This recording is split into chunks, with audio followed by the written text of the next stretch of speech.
और लोकतंत्र इसलिए भी खतरे में है कि देश के सबसे बड़े चैनल की सबसे अच्छी एंकर रूबिका लियाकत एक ऐसे संगठन का समर्थन कर रही हैं जिसका ना तो कोई रजिस्ट्रेशन है, ना कोई संविधान है, ना सदस्यता रजिस्टर है। भाटी जी, चूंकि आपका आरोप मेरी तरफ, पिक्चर चालू करो बे।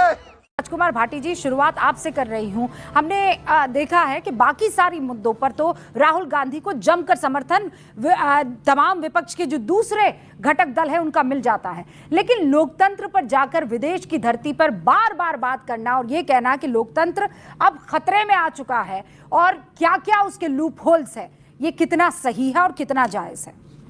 देखिए रूबिका जी, एक तो आज के टेक्नोलॉजी के युग में जब दुनिया एक ग्लोबल विलेज बन गई है और कहीं भी बात बोली जाए वो सेकंडों में पूरी दुनिया में पहुंच जाती है, तो आज देश में बोला गया या बाहर बोला गया इसका कोई बहुत ज़्यादा महत्व नहीं है। कोई बात या तो कोलंबिया में कही गई या चिंचपोकली में कही गई, दोनों एक बराबर महत्व रखती हैं। ये बड़ी अच्छी बात कही आप। सवाल ये होना चाहिए कि बात क्या कही गई, ये इस पर ज़्यादा जोर देना कि विदेश की धरती पर बोल रहे हैं। विदेश की धरती पर माननीय प्रधानमंत्री जी भी कह के आए थे, मोदी जी भी,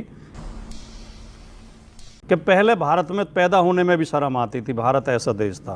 पता नहीं पिछले जन्म में क्या पाप किएगा, हम हिंदुस्तान में पैदा हुए। ये कोई देश है, ये कोई सरकार है, ये कोई लोग है, चलो छोड़ो चले जाए कहीं और पता नहीं और भी कई बयान उन्होंने दिए हैं, तो ये मैं इसे कतई इसे महत्व ही नहीं देता। हाँ, बोला क्या है, राहुल गांधी ने जो बातें बोली हैं वो बिल्कुल सही बोली हैं, एक एक बात से हम सहमत हैं।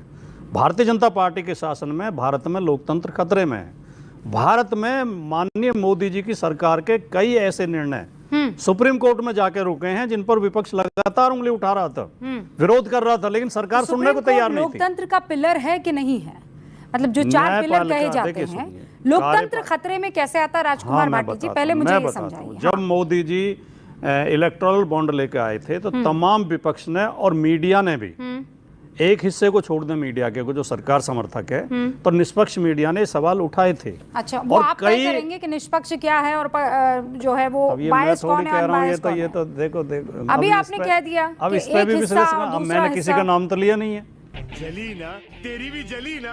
नहीं, नाम लेने की बात नहीं है राजकुमार भाटी जी। आप ये कहते हैं जो आपका पक्ष ले रहा है वो निष्पक्ष है और जो आपकी अच्छा चलो मैं इसे थोड़ा बदल के कहता हूँ, बायस्ड है। मैं थोड़ा बदल के कहता हूँ। हाँ। विपक्ष ने और मीडिया के एक हिस्से ने सवाल उठाए थे कि ये इलेक्टोरल बॉन्ड सिस्टम ठीक नहीं है, इसमें न देने वाली पार्टी का नाम बताया जाएगा न लेने वाली पार्टी का नाम, इससे लोकतंत्र खत्म होगा, लोकतंत्र को खतरा होगा और इससे ब्लैक मनी बढ़ेगी। मोदी जी नहीं माने, जाके सुप्रीम कोर्ट ने उसे रद्द किया। हाँ। अभी बिहार में एसआईआर चल रहा है। ठीक है, तो जो विपक्ष की मांग थी कैसे आया? जो विपक्ष की मांग, कोर्ट ने क्या फैसला लिया था? लोकतंत्र खतरे में होता तो मोदी की बात मानी जाती है ना, लोकतंत्र खतरे में होता तो सारे जो आपकी संस्थाएं जिस पर आप लगातार आरोप लगाते रहते हैं वो तो कब्जे में आ गई होती ना।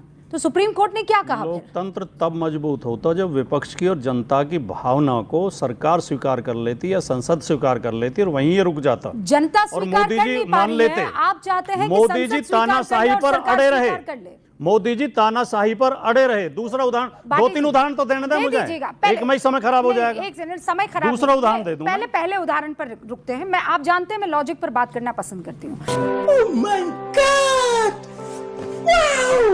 आपने कहा कि सुप्रीम कोर्ट ने उसके बाद क्या किया, इलेक्टोरल बॉन्ड्स को लेकर आप भी जानती है रूबिका जी, रद्द कर दिया, उसे गैर संवैधानिक बताया। उसके बाद चुनाव हुए क्या राजकुमार भाटी जी? हाँ कि ना? उसके बाद चुनाव हुए? हाँ, वो बड़ा मुद्दा रहा होगा। चुनाव हुए, फिर चुनाव में जीता कौन? हारी भारतीय जनता पार्टी, 240 पे आ गई। नहीं, 303 से 240 पे आ गई। इसे हारना नहीं, 240 बहुमत नहीं है। सरकार किसकी है? तिकड़म से सरकार बना ली, जोड़ तोड़ से। सरकार किसकी है? जोड़ तोड़ से तिकड़म से सरकार बना ली। ऐसी जोड़ तोड़ से तो आप लोगों ने बड़ी सरकार बनाई है। हाँ तो ठीक है, तब हमने जोड़ तोड़ से बनाई थी, आज मोदी जी ने बनाई है। नहीं तो आपने तिकड़म से बनाई थी। हाँ, तो लेकिन तब तिकड़म से बनाई थी तो लोकतंत्र और आगे बढ़ने दें तो, और आज तिकड़म से बनाई है तो लोकतंत्र मर गया। अगर लोकतंत्र खतरे में था तो फिर इलेक्टोरल बॉन्ड चला क्यों नहीं? सुप्रीम कोर्ट ने मोदी की मानी क्यों नहीं? और अगर सुप्रीम कोर्ट की चल गई, सुप्रीम कोर्ट का सुप्रीम जो फैसला था वो चल गया, तो इसका मतलब लोकतंत्र जिंदा है। और दूसरा लोकतंत्र होता है, देखिए, एक तो सुप्रीम कोर्ट हुआ पिलर, एक होता है कि जनता चुनती है आपको चुनाव में, वो चुनाव भी आप लोग हार जाते हैं, तो फिर लोकतंत्र कैसे मर जाता है? मान लिया, लेकिन सजा जिम्मेदारी तो पहले पिलर की है। जो कार्यपालिका है, जो सरकार है, उसे भी तो जनभावना का ख्याल रखना चाहिए। और लोकतंत्र इसलिए भी खतरे में है कि देश के सबसे बड़े चैनल की सबसे अच्छी एंकर रूबिका लियाकत एक ऐसे संगठन का समर्थन कर रही हैं जिसका ना तो कोई रजिस्ट्रेशन है, ना कोई संविधान है, ना सदस्यता रजिस्टर है। भाटी जी, चूंकि आपका आरोप मेरी तरफ था तो मैं आपसे बस ये पूछना चाहती हूँ, तो फिर इंदिरा गांधी भी लोकतंत्र की हत्यारी हो गई होंगी क्योंकि उन्होंने वीर सावरकर पर डाक टिकट जारी की। नेहरू गांधी जो हैं वो भी लोकतंत्र के हत्यारे हो गए होंगे क्योंकि उन्होंने आरएसएस को दावत दे दी थी। महात्मा गांधी वर्धा जाकर आरएसएस के डिसिप्लिन को, अनुशासन को, उसकी तारीफ करते हैं तो वो भी लोकतंत्र के हत्यारे हो गए होंगे। अगर रूबिका लियाकत आरएसएस की तारीफ करने पर लोकतंत्र की हत्यारी हो जाती है तो फिर ये सब भी हत्यारे होंगे। सरदार वल्लभ भाई पटेल भी हत्यारे हो चुके होंगे क्योंकि वो बाकायदा लेटर लिखकर नेहरू जी को ये बता रहे थे कि कहीं पे भी आरएसएस इन्वॉल्व है, महात्मा गांधी के हत्या में ऐसा नजर नहीं आता है। तो ये सब के सब हत्यारे हो गए होंगे सर। बोलूं जवाब? हाँ बोलिए आप। 1911 तक सावरकर एक सच्चे देशभक्त थे।